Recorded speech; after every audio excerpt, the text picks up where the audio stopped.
여러분 안녕하세요. 풍성한 삶의 유영태 이혜연입니다. 반갑습니다. 자, 이번에는 여러분들과 지난번에 연결해서 한 가지 중요한 내용을 나눠보기를 원합니다. 지난번에 저희가 같이 나눴던 내용이 잠자리를 피하는 남편의 속마음이었죠. 네. 자, 그런 남편과 함께 사는 아내의 마음은 또 어떨까요? 그걸 한번 나눠보기를 원합니다. 그렇죠. 네. 남편의 속마음이 내가 이래 잘 소통이 된다면 모르는데 많은 경우 소통이 잘 안 돼요. 그럼 남편은 아내를 은근히 밀어내는 것 같습니다. 근데 이럴 때 도대체 아내의 속마음은 어떤지 한번 볼게요. 그렇죠. 아내는 이것에 대해서 어떻게 느낄까? 직접 질문은 못하죠. 당신 요즘에 왜 그래?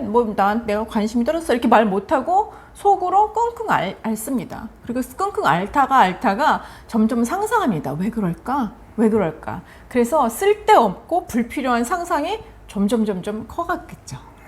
결국에는 남편과의 관계에서 불안해지겠죠.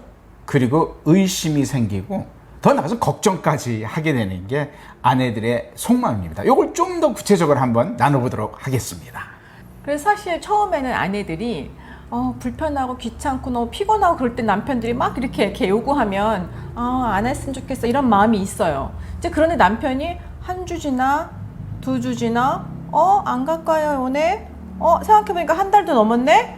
이러면서 아내의 마음속에는 불안이 시작합니다. 처음에는 편하네 나를 귀찮게 안 하네 이렇게 하는데 무엇인가 한 달 지나 두 달 지났네 이렇게 마음하면 굉장히 불안하고 불편해지기 시작을 합니다. 좀 더 구체적으로 어떠한 마음들이 드니까 한번 볼게요. 자, 첫 번째로는 불안이라고 말씀드렸어요. 불안입니다. 남편이 나를 더는 사랑하지 않나? 이런 불안감이 생기죠. 그리고 자신의 모습, 자신의 몸, 자신과 관계의 모습, 이렇게 이 사람이 잘 사랑하지 않는 그거에 대한 생각이 맨 먼저 아내의 마음속에 들게 되겠죠. 그리고 특히나 이제 아내가 아이를 낳고 모유를 주고 이제 그러면서 몸매가 되게 많이 변하잖아요. 그러고 나서 아내가 좀 살이 다 붙잖아요. 그래서 이런 상황에서 사실 남편이 아내를 살짝 거리를 둘 때는 굉장히 자존감이 많이 떨어집니다. 그래서 사랑이 식었나? 내가 여자로서 매력이 떨어졌나? 아주 굉장히 많은 불안에 시달리게 됩니다. 그렇죠. 불안이 시작되고 난 후에는 두 번째로 의심이 생기기 시작을 하지요. 왜냐면은 이 남자가 나한테 가까이 오지 않네? 그럼 왜 그렇지? 라는 질문을 당연히 여자들은 할 것이고 아내들은 할 것이고 그리고 그걸 가지고 의심을 하게 되는 것이죠. 그리고 또 한 가지, 분명히 전에는 적극적으로 나에게 대시했었는데, 나에게 다가왔었는데 이걸 하지 않아? 그렇다면은 그 갖고 있는 원래 그 성적인 욕구를 도대체는 어떻게 해소하는 거지? 다른 곳에? 다른 사람에게? 이러한 생각을 하는 의심이 들게 된다는 것이죠. 그렇죠. 그래서 이 불안이 점점 의심이 되면서 긴장감과 위기감이 생깁니다.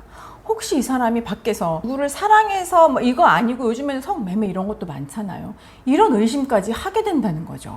그래서 이게 점점 아내의 마음속에는 점점 조여오는 어떤 굉장한 불편함과 불안으로 또 의심으로 다가오게 됩니다. 이제 그게 두 번째 의심에서 한 번 더 나가면 세 번째 걱정을 하게 됩니다. 네, 걱정을 하게 되죠. 이 걱정을 하는데 어떤 내용을 걱정하냐면 두 가지를 하는 것 같아요. 혹시 이 사람이 건강에 문제가 있는 거 아닌가? 더 나아가서는 이 성적인 기능에 문제가 있는 거 아닌가? 성적 욕구에 문제가 생긴 거 아닌가? 라는 걱정을 하게 된다는 것입니다. 그렇죠. 그래서 사실 건강과 성의 그 어떤 기능은 사실 같이 가는 거죠. 같이 가는데 이게 순수한 건강상의 문제가 아니고 다른 건 다 괜찮아. 다른 건 다 잘하는데 밤에만 나를 조금 거리를 준다? 그러면 어떤 성적인 기능에 문제가 생긴 게 아닌가라고 걱정을 하게 되죠. 그런데 이거는 더더군다나 질문할 수가 없는 거예요. 그냥 마음이 머리가 아파 이런 거는 물어볼 수 있는데 당신 요즘에 성기능이 좀 문제가 이런 거 더더욱 물어볼 수 없는 상황이 되는 거죠. 그래서 처음에는 막 불안하다가 그 다음에는 막 의심을 하다가 그 다음에는 또 걱정을 하게 되는 거죠. 네, 이걸 도대체 어떻게 해결해야 될까요? 자, 처음에 시작했을 때 아내로부터 점점 멀어지는 그런 남편, 왜 그럴까 우리가 나눴죠. 이번에는 그러한 남편의 보고 있는 아내의 마음을 지금 나누고 있습니다. 해결책이 무엇일까요? 해결책은요, 아내의 마음을 해결해 줘야 되거든요. 그래서 대화가 필요하다는 겁니다.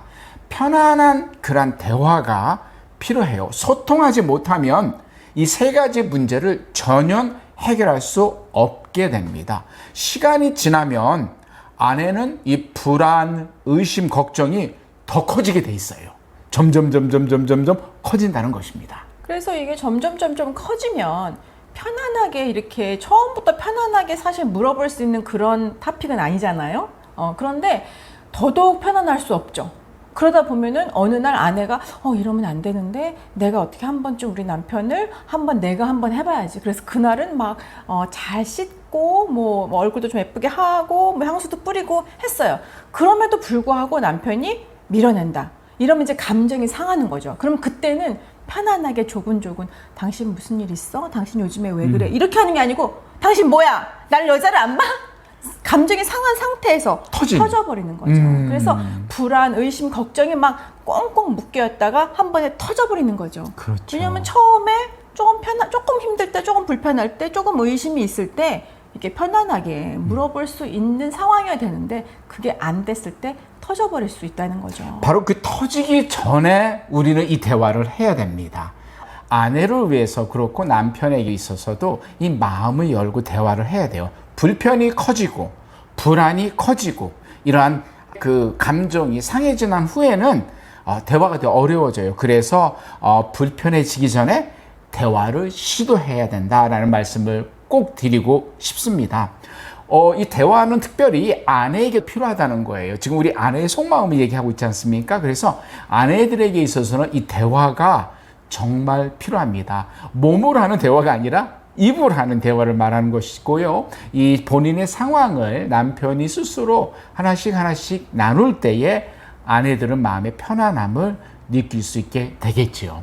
네. 그렇죠. 남편이 이렇게 시도해주면 너무 좋겠지만 혹시라도 남편이 어떠한 이유로 잘 시도를 못할 경우에는 할 얘기가 안 될 경우에 그렇죠. 아내도 너무 감정이 상할 때까지 기다리지 말고 조금 불안한 마음, 조금 섭섭한 마음이 있을 때 조금 편안하게 한번 대화를 시도해 보는 것을 권해드립니다. 네.